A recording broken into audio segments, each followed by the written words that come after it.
This is Quayola. I'm a media artist based in Rome.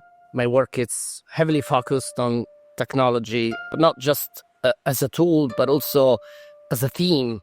I'm interested in exploring the poetics about technologies changing the way we look at the world. I look back at certain tradition, but with very different pair of eyes.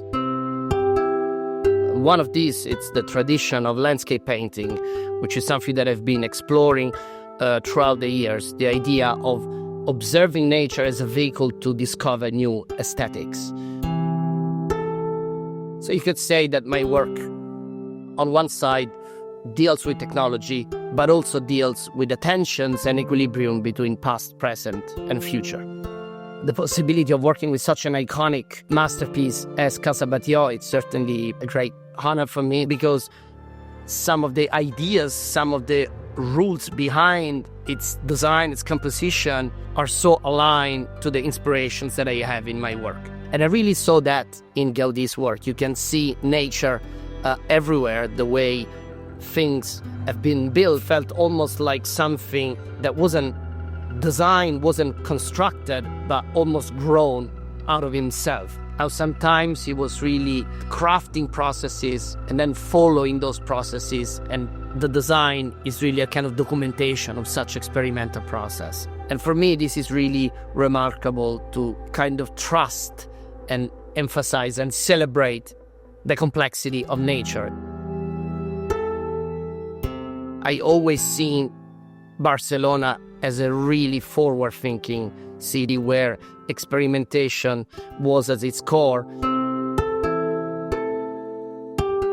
Arborescent consists in a celebration both of the natural world, especially sort of botanical structures that by moving with the wind create complexity, create beauty, create sort of harmony, and how those dynamics relate and are influenced by the facade itself and by the geometry that ultimately will be used to project this stuff. Music and images are developed and composed exactly at the same time. I am also a musician. I also make music, and I think creating audiovisual compositions is really at the core of this project.